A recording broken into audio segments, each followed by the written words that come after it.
Alors bonjour Guy Sauvage. Bonjour. Donc vous êtes sympathisant de la cause laïque et auteur de plusieurs articles sur Riposte laïque. Et alors j'ai voulu vous interviewer parce que nous avons relayé votre dernier article qui parle de l'extrême droite avec ce titre que j'apprécie particulièrement puisque je suis auteur d'un livre qui s'appelle La nouvelle extrême droite. Et alors vous titrez cet article Le terme extrême droite est devenu l'insulte des médiocres. Alors est-ce que vous pouvez expliquer pourquoi vous pensez cela? Bien, le terme d'extrême droite est maintenant une forme d'injure. C'est une dénomination qui me semble de plus en plus galvaudée, de plus en plus utile pour supprimer ou en tout cas limiter la liberté d'expression. Il est employé, il me semble, à tort et à travers. C'est-à-dire qu'il est employé en particulier par des gens qui correspondent tout à fait au concept de l'extrême droite et qui projettent ce terme sur des gens qui parfois le sont, effectivement, mais assez souvent ne le sont pas. Ça m'a fait tout à fait penser à ce que, il y a quelques années, lorsque quiconque critiquait de près ou de loin, par exemple, le communisme, même si c'était une critique, disons, interne, quelqu'un qui était plutôt sympathisant communiste ou sympathisant de gauche, et qui soulignait que tel ou tel aspect ne semblait pas conforme à l'idée qu'on pouvait se faire d'un grand humanisme, immédiatement, il était...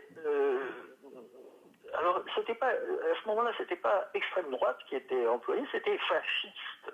Fasciste, avec un che. Hein. Et c'était une façon d'interrompre tout dialogue, d'interrompre toute critique, d'interrompre tout échange, finalement. Il me semble que le fondamental de la démocratie, c'est de pouvoir débattre, de pouvoir discuter, de pouvoir affronter quelqu'un qui a une opinion différente sans mépris ni haine. Et ça devient de plus en plus rare. Et alors, ce que vous dites également dans cet article, c'est que la véritable extrême droite, en tout cas la plus dangereuse selon vous, elle n'est jamais qualifiée comme telle. C'est assez exact. C'est assez exact puisque il y a un certain nombre de critères. Hein. Je se référer à l'article, je ne vais pas citer les 10 critères qui sont d'ailleurs pas du tout exhaustifs, mais qui sont assez spécifiques quand même de l'extrême droite. Il y a pas, en particulier, me semble-t-il, un aspect psychologique qui reparaît toujours et qui est la haine, de l'autre, la haine de celui qui ne pense pas pareil. Donc, il me semble quand même que de plus en plus, je regardais tout à l'heure quelque chose qui est paru dans Libération, au sujet d'un film qui impliquait des psychanalystes et des non-psychanalystes, disons des scientifiques qui avaient d'autres options que les psychanalystes. Et j'ai été vraiment, je suis psychanalyste moi-même, hein, j'ai été vraiment choqué de la façon dont les psychanalystes proposent aujourd'hui, ce matin en particulier, une attaque judiciaire pour diffamation. Alors ça me semble, mais quelque chose d'incroyable. On a le droit, bien entendu, de défendre des positions de l'analyse. Il y en a d'ailleurs beaucoup. Il n'y en a pas qu'une, il n'y a pas qu'un seul courant. Et là, les psychanalystes, ou en tout cas les caricatures de psychanalystes qui ont été filmées, considèrent que dans la mesure où il y a des gens qui n'étaient pas d'accord avec eux, eh bien c'est une diffamation. Ça c'est incroyable. C'est incroyable ce juridisme vis-à-vis des gens qui ne sont pas d'accord avec nous. Si quelqu'un n'est pas d'accord avec une position laïque, moi je suis un laïc tout à fait convaincu, je vais défendre ma position et je vais écouter les personnes, par exemple religieuses, qui vont défendre leur position. Je leur donnerai des arguments. S'ils me lancent des injures à la place, j'estime que ce sont des gens d'extrême droite. Donc en fait, ah oui, alors c'est intéressant que vous soyez psychanalyste parce que du coup, il y a quelque chose qui s'appelle l'aversion accusatoire et vous expliquez qu'on est tout à fait là-dedans en fait. Ah ben tout à fait, tout à fait.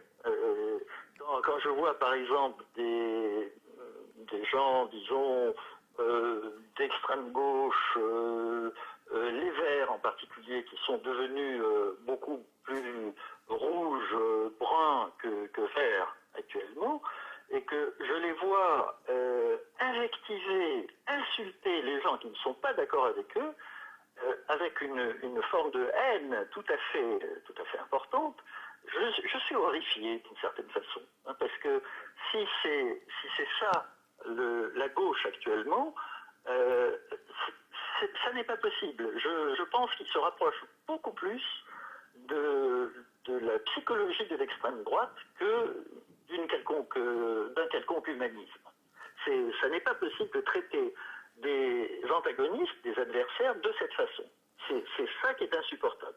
Et alors, qu'est-ce que vous pensez de cette déclaration de Georges Frêche avant qu'il ne meure? Il avait déclaré sur un plateau que François Mitterrand avait toujours été d'extrême droite finalement, jusqu'à la fin. Est-ce que vous partagez cet avis? Bon, ça me semble un petit peu plus. Il a bien entendu que Mitterrand avait des attirances, hein, une culture d'extrême droite dans sa jeunesse et même ensuite. Je pense plus qu'il s'agit de manipulation un peu perverse plutôt que d'une tendance d'extrême droite. C'était plus un opportuniste extrêmement intelligent et pervers, puisqu'on voit par exemple ce qu'il a fait à Rocard et puis à bien d'autres, plutôt que quelqu'un d'une tendance, d'une psychologie d'extrême droite, vous voyez. Oui. Je ne suis pas tout à fait d'accord avec son approche qui me semble un peu pas assez nuancée. Alors là, effectivement, on arrive sur les critères, et donc, évidemment, on renvoie à votre article pour le détail de vos critères, vos 10 critères. Moi, il se trouve que j'ai écrit un livre qui s'appelle La Nouvelle Extrême Droite, où que vous avez lu, oui? Oui, oui, oui. Alors, qu'est-ce que vous en avez pensé? Parce que selon les critères que je donne, et j'en donne 4, Mitterrand est tout à fait d'extrême droite, et ce que j'appelle la nouvelle extrême droite, et je la différencie de l'ancienne, puisque vous aussi reconnaissez qu'il y a encore Enfin, Marine Le Pen, par exemple, vous la classez à l'extrême droite ou pas? Il me semble pas quelle est en particulier la haine qui caractérise l'extrême droite. Il me semble, alors je ne sais pas le degré de sa sincérité, il me semble plutôt qu'elle est sincère dans ce qu'elle dit, mais bon, ça, on ne sait jamais chez les politiques à quel point ils peuvent être sincères ou à quel point ils travaillent pour seulement leur cause en dehors de toute référence à une réalité, une vérité quelconque. Ça, je ne peux pas, puis je ne la connais pas directement, donc je ne saurais que dire. D'accord. Mais pour Mitterrand, je serais plus nuancé dans la mesure où il me semble plus qu'il s'agit d'une personnalité perverse que d'une personnalité au psychisme d'extrême droite. Il était capable, par exemple, de souplesse lorsqu'il se rendait compte que, alors que la pathologie, disons, d'extrême droite ne tient que très peu compte des réalités.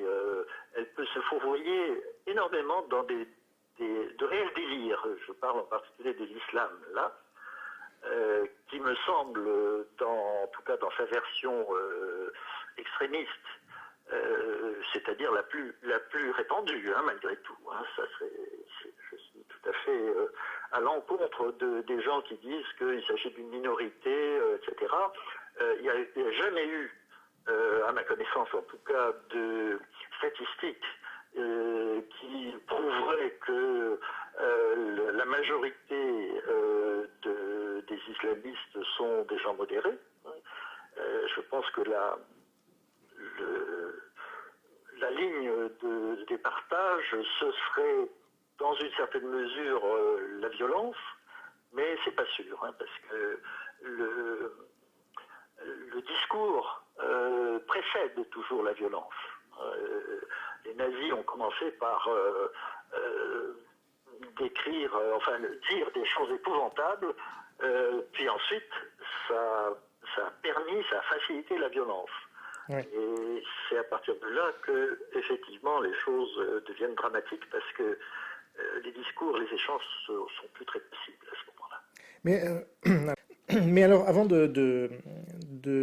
venir à l'islam, moi j'avais une dernière question sur Mitterrand, parce que finalement c'est à lui qu'on doit l'ascension phénoménale de Jean-Marie Le Pen dans les années 80. Hein. On sait qu'il a joué de son influence pour lui faire accéder aux plus grands médias, et notamment l'Heure de Vérité. Et puis c'est à François Mitterrand qu'on doit aussi SOS Racisme, qui est quand même l'incarnation de ce que j'appelle la nouvelle extrême droite, c'est-à-dire cette intolérance qui se drape de tolérance pour mieux traiter l'autre d'extrême droite et procéder à cette inversion accusatoire dont vous parliez.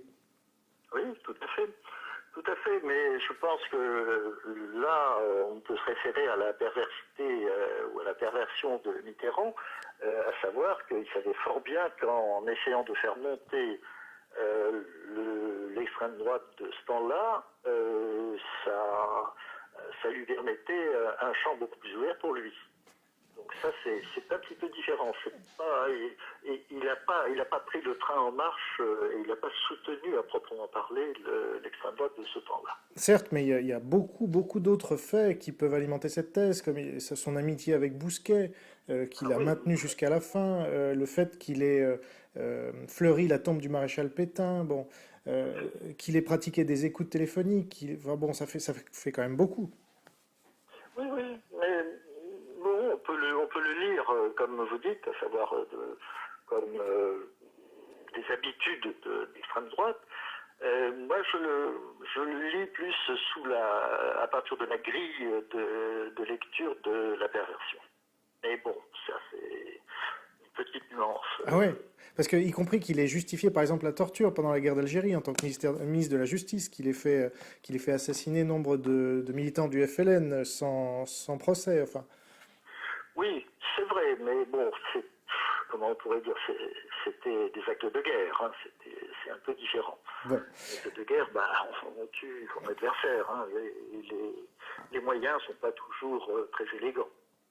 Certes. Alors, mais c'est vrai que c'est ce qu'on a reproché ensuite à Jean-Marie Le Pen, qui finalement, d'avoir torturé en Algérie, alors que lui, finalement, d'une part, ça n'a jamais été démontré réellement, et puis il n'était que l'exécutant. Et Mitterrand, on lui a jamais reproché. C'est assez bizarre, quand même. C'est vrai, ça c'est tout à fait exact, mais bon, ça c'est la façon que tous les partis ont de développer les aspects, disons, positifs de ce qui est fait et de masquer, de dénier tout ce qu'il peut y avoir de plus sombre. Ouais. C'est un peu généralisé, il me semble. Et alors donc pour vous, aujourd'hui, les principaux représentants de l'extrême droite, ce sont les islamistes ou alors ce sont ceux qui déroulent le tapis rouge aux islamistes? Alors, c'est un peu différent. Hein. Enfin, il y a plusieurs choses là-dessus. Bon, les islamistes, il y a vraiment tout de l'extrême droite. Hein. C'est le mépris de la démocratie, le culte de la force, la haine de tout ce qui n'est pas musulman, hein, même si elle est masquée comme souvent. La valorisation de la violence, hein, l'attachement à des croyances folles, hein, ça c'est tout à fait évident. Et puis le modèle de société autoritaire, le fait que l'individu ne compte pas, que la pensée personnelle est très très très dévalorisée, qu'ils utilisent des enfants pour instruments guerriers, c'est vraiment quelque chose d'assez épouvantable. Mais je pense vraiment, là, actuellement, c'est la haine qui transparaît le plus hein, dans leur système, hein, dans leur système général. Oui, notamment la haine des femmes, la haine des homosexuels, la haine des Voilà, juifs. voilà. La haine des femmes, des homosexuels, des juifs, des non-musulmans, hein, surtout, c'est-à-dire tous ceux qui, si vous voulez, ça c'est une caractéristique, disons, de la paranoïa en particulier, à savoir tout ce qui n'est pas en miroir de soi-même est mauvais, est épouvantable et finalement est à détruire. Hein, ça n'est même pas l'objet d'un échange, c'est vraiment à détruire et à remplacer par le bien, c'est-à-dire ce qu'ils pensent. Le refus d'une pensée autre est vraiment très très spécifique, me semble-t-il, de l'islam et de l'extrême droite. Mais alors que penser de ceux qui leur déroulent le tapis rouge, justement? C'est un peu comme... J'en viens. Ouais. Le tapis rouge, il est déroulé par des gens très différents. Pour l'extrême gauche, les communistes, il y a derrière leur phraséologie donc humaniste, il y a un attrait quand même pour l'idée que il y a quelques personnes qui sont les élites intellectuelles et qui doivent diriger les autres. Hein. Et ça, derrière l'idéologie collective, on voit par exemple lorsque les bolcheviks sont arrivés au pouvoir, ils considéraient que tous les autres étaient la volaille socialiste qu'il fallait plumer, des gens dont on pouvait se servir mais qui ne comprenaient rien à rien, et c'était eux qui avaient la vérité absolue. Même chose pour l'extrême gauche qui estime que tous ceux qui ne pensent pas comme eux, ce sont des fascistes, des racistes ou je ne sais quelles autres insultes. Donc de ce côté-là, c'est plus clair. Ils ont un attrait pour le totalitarisme, hein, c'est ce qu'on pourrait dire. C'est-à-dire, on a la vérité absolue et il faut l'imposer à tout le monde. Et ceux qui n'ont pas la même idée sont les mauvais, les méchants, et éventuellement à détruire, hein, quand même. Oui, sauf que l'extrême gauche ne finance pas les mosquées jusqu'à présent. Alors, voilà. Par ailleurs, c'est loin d'être les seuls compagnons de route. Il y a aussi bien la gauche que la droite. Et de plus en plus, il me semble que dans la gauche et dans la droite, il y a des idées communes et des idées très différentes. Les idées communes au sujet de l'islam, c'est que fermons les yeux, si on dit ce qu'on voit quand même, eh bien ça va aboutir à des choses encore plus graves. On va pousser les modérés dans le camp des radicaux. Si on nous dit que, enfin si on refuse les oukases de ce que les représentants ou les représentants souvent autoproclamés des communautarismes proposent, à savoir construction des mosquées de façon tout à fait illégale, puisque portant sur les deniers publics en particulier et déniés, si donc on refuse enfin toutes les revendications qu'ils proposent, et de plus en plus, eh bien on va être taxé aussi de racisme, de raciste, de méchants antidémocrates qui refusent pour ces pauvres gens des choses que, après tout, ils sont en droit de demander. C'est ça, on est accusé d'extrême droite. Autre, etc. Enfin bon, ça c'est tous les poncifs qui sont avancés aussi bien par les socialistes que la droite. Alors, il me semble aussi, de plus en plus, puisque j'ai assisté il y a 2 jours à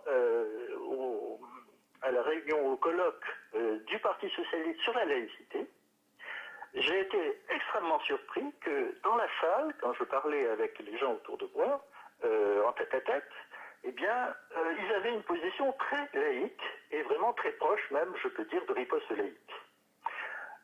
Par contre, quand ils allaient sur sur le podium, à ce moment-là, le discours était différent. Et ça, vraiment, ça m'a tout à fait surpris, et je pense de plus en plus qu'il va y avoir, et il y a de plus en plus, la ligne qui ne passe pas entre la gauche et la droite, mais entre ceux qui sont au fond déjà dans ce qu'on appelle en général la plénitude, c'est-à-dire la soumission à un totalitarisme, et ceux qui veulent y résister. Ça me semble quelque chose d'assez nouveau. Et alors, comment est-ce qu'on peut sortir de tout ça, peut-être pour conclure, comment sortir de cette dialectique extrême droite contre extrême droite, finalement? Est-ce qu'il s'agit de qualifier les autres, justement, d'être la véritable extrême droite, ou est-ce qu'il faut procéder autrement? Parce que ces gens-là, moi j'ai essayé, ils refusent le débat. Hein, C'est ça, l'extrême droite. Alors voilà, et alors précisément, donc si on dit aux gens, mais vous refusez le débat, ils vous disent, mais moi je ne viens pas sur un site d'extrême droite. Donc ça tourne un peu en rond. Alors comment est-ce qu'on peut se sortir de tout ça? C'est assez difficile, hein. Je ne sais pas s'il y a des solutions simples à ce problème, mais vous voyez déjà par rapport à il y a, disons, 5 ans seulement, il y a un certain nombre de petites nuances qui sont claires maintenant. Ça devient moins incorrect de dire certaines choses sur l'islam maintenant. Alors il faut le faire avec des pincettes, il faut savoir que s'il y a un tout petit glissement dans la pincette, il y a tout de suite le juge qui se présente. Ça c'est un problème effectivement, mais il commence à y avoir, me semble-t-il, des frémissements. Si vous voulez, la chose qui pourra changer, c'est un peu ce qui s'est passé justement à la fin du communisme. À la fin du communisme, alors que tout ce qui était dit contre les communistes était considéré comme fasciste, à un moment, et à partir du moment où c'était des gens de gauche qui ont commencé à dire finalement, quand même, il y a des crimes, finalement, ils sont pas si démocrates que ça, etc. Enfin bon, qui ont commencé à reconnaître l'essence, disons, du totalitarisme, que le discours a commencé à changer et qu'ils se sont effondrés. Mais ça a encore mis 40 ans. Ça a encore mis 40 ans, alors, après oui, Budapest. Mitterrand, oui, il a plus suivi le mouvement. Hein. Rappelez-vous, quand le mur est tombé, il considérait qu'il ne fallait pas soutenir ça. Hein. Et puis ensuite, il a pris le train en route. Donc, oui, mais je parlais de Budapest notamment. Les langues ont commencé à se délier à partir de Budapest et ça a mis 40 ans à s'effondrer. Et là, l'islam, voilà. on ne voit pas vraiment l'islam. Là, si vous voulez, il y a quelque chose qui me semble un petit peu aussi important, nouveau, non seulement dans la psychologie collective, disons, mais également dans les événements de ces derniers temps. À savoir qu'il y a eu les événements de Tunisie, et puis enfin des événements qui n'avaient rien à voir avec l'idée de démocratie, mais qui étaient plus des mouvements de misère, économique, de misère intellectuelle, de choses épouvantables, en fait, qui étaient plus supportables, et les gens n'avaient plus rien à perdre, plutôt que un désir de démocratie, ça c'est sûr, mais nous, les pays occidentaux ont considéré que c'était vraiment quelque chose de très nouveau sur le plan démocratique. Ouais, je pense que la différence, la chose qui va compter, c'est que au fur et à mesure que ces pays commencent à voter et à être réellement dans une forme de démocratie, eh bien ils deviennent tous islamistes, et islamistes modérés, bien sûr, ça n'existe pas, hein, c'est comme si on dit extrémistes modérés, enfin je ne vois pas très bien l'intérêt de la dénomination, hein, c'est n'importe quoi, ouais. Mais c'est peut-être cet événement qui va montrer que tous ces pays-là sont des pays qui vivent au 7e siècle, qui vivent sur une idéologie de terreur interne et externe, et qui veulent la guerre, ça c'est tout à fait certain, qui sont animé par des croyances délirantes et alimenté par la haine, je pense que ça pourra jouer dans la prise de conscience qui commence à devenir de plus en plus importante dans nos populations. Et alors ma dernière question portera sur l'Europe, puisque là aussi, au niveau de l'Union européenne, ça bouge, hein, c'est moins qu'on puisse dire. Et est-ce que, comme moi, vous classez les mouvements qui soutiennent la construction européenne comme étant d'extrême droite, puisqu'ayant écrasé le référendum de 2005 et l'avis des peuples en général, même y compris la participation des peuples, et ayant transféré les pouvoirs du Parlement et donc de la démocratie à une sorte de super État non démocratique, un peu à la mode de l'URSS, quoi. Oui, alors je pense que effectivement, on ne peut pas dire que ça fonctionne de façon démocratique, mais il me semble que c'est pas tout à fait, enfin ça n'arrive pas à une idéologie purement totalitaire. Donc moi je qualifierais ça plutôt de pas forcément de gérontocratie, parce qu'ils ne sont pas tous âgés, mais d'un certain élitisme méprisant par rapport à un fonctionnement démocratique. Ça n'est pas un fonctionnement démocratique, c'est sûr, mais il ne me semble pas que ça répond à une idéologie pure d'extrême droite. Puisque, en particulier, la lâcheté de l'Union européenne face au totalitarisme est proverbiale quand même. Non, mais justement, est-ce que l'extrême droite est totalitaire, vu que Le Pen, par exemple, on peut dire que Jean-Marie Le Pen est d'extrême droite, or il s'est présenté à toutes les élections depuis 40 ans. Oui, oui, c'est exact. C'est en ce sens on ne peut pas considérer que il a, si vous voulez, par exemple, ces relents racistes me semble assez évident, mais on ne peut pas dire que c'est à proprement parler une idéologie d'extrême droite dans la mesure où il fait toujours, sauf des dérapages qui ont été suivis d'actions juridiques, hein, mais il n'a jamais dit des choses qui ont nécessité, par exemple, que son parti soit interdit. L'extrême droite, l'extrême gauche qui existent en France sont légales, hein, et donc aussi bien l'extrême droite que l'extrême gauche actuelle en France, même si ça ne répond pas tout à fait strictement à tous les critères de l'extrême droite, dans la mesure où ils sont légaux et ils ne font pas de choses illégales, ils auront le droit de s'exprimer les uns et les autres, et tous, et s'y bosser dans un débat, ce qui se fait de moins en moins. Hein, on ne voit pas un débat entre Besancenot et Marine Le Pen, par exemple, alors que ce serait tout à fait intéressant. Si, on a vu Mélenchon contre Marine Le Pen récemment. Oui, c'est vrai. Et puis, disons que... Mélenchon, il n'apparaît pas complètement contre l'échange, le débat, même si il a une propension assez aisée à la lective. Hein. Tout à fait. Mais écoutez, je vous remercie beaucoup, Guy Sauvage, de cet échange. Je dirais que notre seule différence à propos de l'extrême droite, c'est que pour moi, elle n'est pas totalitaire, justement, et le totalitarisme, c'est autre chose. Donc, apparemment, pour vous, c'est lié. Hein, on est d'extrême droite quand on est totalitaire, en fait, et inversement. Enfin, c'est pas confondu, mais il y a quand même de forts liens de parenté. Ah ça, je serais d'accord là-dessus, oui. Bien, bon, on n'est pas si éloigné que ça finalement. Donc je renvoie les gens à votre article excellent sur Riposte laïque, dont je rappelle le titre. On peut renvoyer aussi aux 600 000 personnes qui ont pu visionner ma vidéo sur la suite à donner, ce qui a suivi les prières illégales, les prières illégales dans la rue. Ah, c'est vous qui avez filmé ça, très bien. Bah écoutez, oui, effectivement, une des vidéos les plus regardées en 2011, 1 600 000 vues uniquement sur YouTube. Félicitations. Et dans laquelle on voit notamment des musulmans qui profèrent des morts aux juifs, je crois, ou des égorgeons les juifs.